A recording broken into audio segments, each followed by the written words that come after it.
Okay, so now we've put the cylinder in the fixture, and it's time now to come to the milling machine. This is the Bridgeport. We're going to do some milling operations, drilling and tapping the holes on our cylinder. So that'll be the top, bottom, and side. So to do that, we need, of course, a vise and some parallels. So every time we use the vise and parallels, we of course have to clean it before using. So there we go. We just wipe the parallels down. Here's the other one. There we go. So there's some debris on this from the previous user, so we need to remove all of that. And also for the vise itself, we need to just clean that off as well. There's some debris in there as well.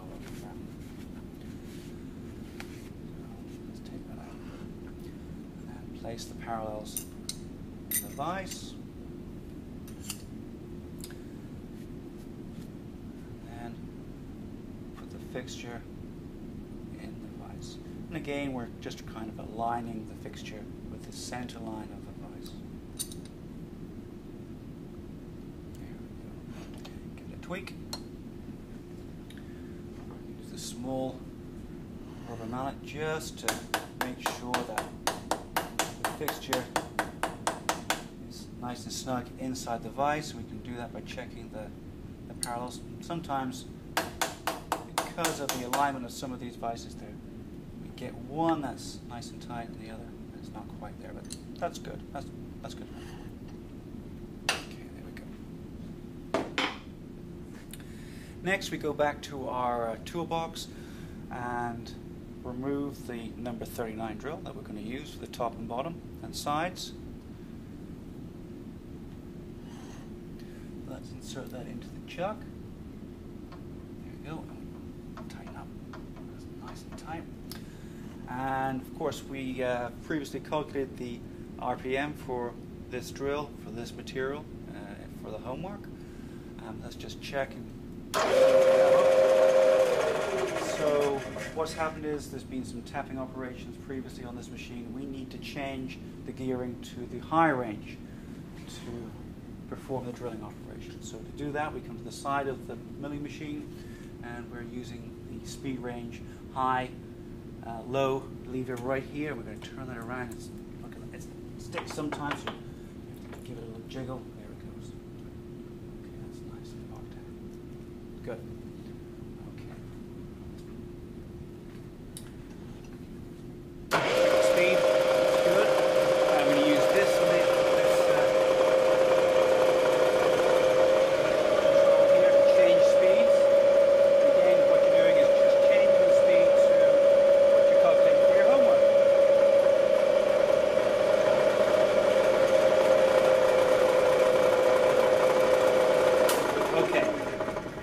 So now what we're going to do is drill our first hole. To do this, we're going to use this lever here, bring the drill down and make contact through the hole. We're going to have to do a little bit of maneuvering with our vise to move that in position. There it goes. Through the fixture now, look, and makes contact with the cylinder in the fixture. We can now lock down our drill. There we go. The manual says that we actually need to drill to 5/8 of an inch depth, or approximately 5/8 of an inch. So we're going to use this scale here. So there's the drill position. We're going to make sure that that gap between the stop and the drill is 5/8 of an inch. So we can use the scale on the drill, or we can take a steel rule and actually measure off 5/8 of an inch. There we go.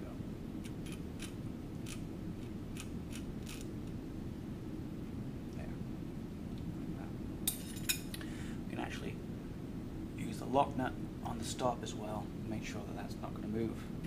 Okay, so now we're ready to drill. So let's disengage the lock, come up, use some coolant, and we need to be fairly generous with the coolant. Turn on the machine. Okay, so the technique now for drilling these holes is to peck. In other words, make contact with the workpiece that's inside the fixture and apply some pressure here and just peck away at the cylinder.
We repeat that for the other 3 holes on the top.